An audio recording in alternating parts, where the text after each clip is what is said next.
excited na rin mag-Tagaytay. Naku, ikaw lang ba? Ako nga, hindi nakapagsa excited ako kasi. Ito mga pang OA nyo ha. Sa Tagaytay lang tayo pupunta, no? Alam ko na. Picturean muna tayo. Ano? Okay pala, hindi pa tayo nakakalis, magpipicture na agad. Remembrance eh. Tara, tara. Sige na. Yan.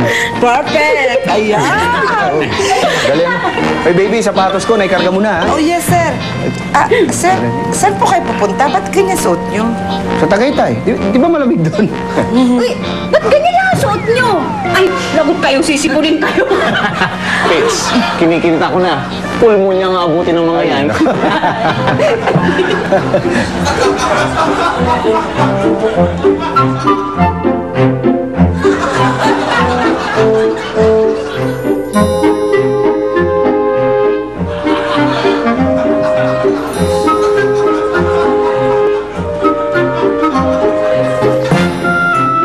Sir, malamig nga po sa Tagaytay, pero hindi po kasing lamig ng iniisip ninyo. Ganun ba? Elsa, anong gagawin natin sa mga damit natin? Hindi, di ba? Madali na lang magbihis doon. Umalis na tayo at baka naghihintay na si Maricar doon sa Tagaytay. Tama. Tara na. Kargan niyo na kami, ha? Kargan niyo na agad. Ayun, ako dito. Sa unahan ako, sa unahan.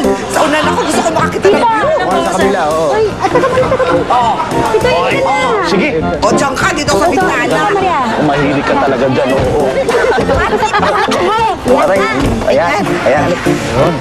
Sige, yung paa mo. Ayan. Aray. Nainip ka ba? Komportable ka ba dyan, Patrick?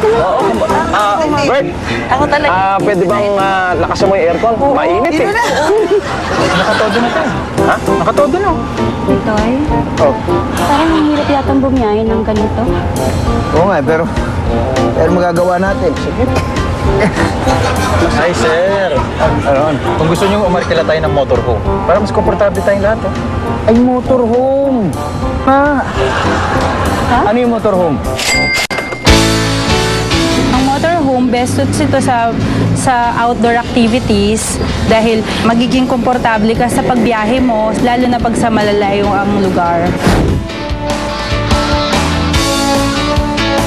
Para ka na rin kasing nasa bahay ninyo. Hindi ka na-hassle na mag-stopover ka pa sa mga lugar na kailangan kang magpahinga or mag-restroom muna dahil dito na sa loob, pwede mo nang gawin yon.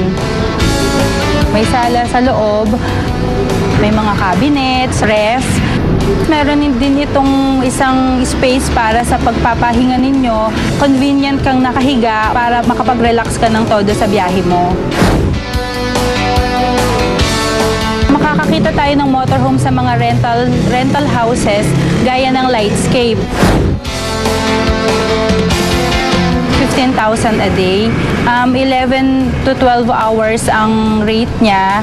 Then, papatak lang ang overtime charge pagkatapos ng 12 hours. Ang rate lang niya, hindi magbabase sa rate ng mobile home. Magkakaroon lang tayo ng charge sa mga tao.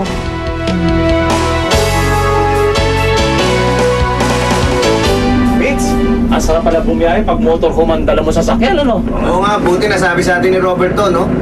Meron pala ganitong klaseng sasakyan, ano? Parang nasa bahay ka, nakuha. Oo nga, kompleto ang gamit. Oo nga, nako, pati sa Ate Bibi, feel at home na rin. Excuse me, mali yung sapatos Ay, mo. sorry po. Sir, ma'am, excuse me po, ha? Sige. Ay, nandam mo naman masyado, Ate Bibi. Ayan, hindi mo yung ako, Patrick. Oo, lalabas mo yung swerte.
Hi! Uy! Ay, welcome to Tagaytay Highlands! Maricar! Ano, kamusta ang biyahe ninyo?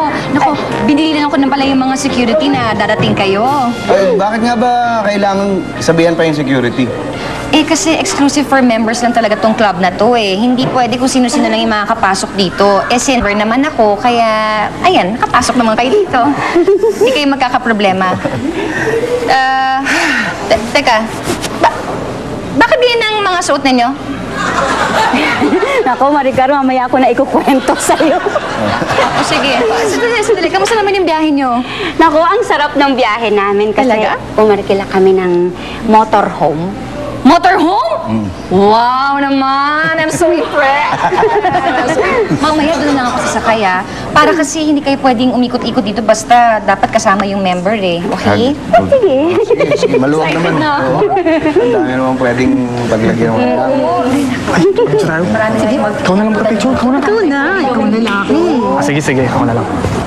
Excuse me, sir, pwede po pa-picture? Oo, sige. Ay, sir. Ha?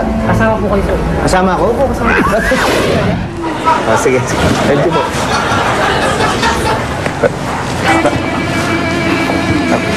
Opo.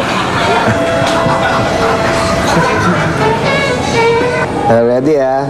1, 2. Okay. Sir, okay na po yun. Sandali, baka pangit yung po ako kanina. Sige, isa pa, ha?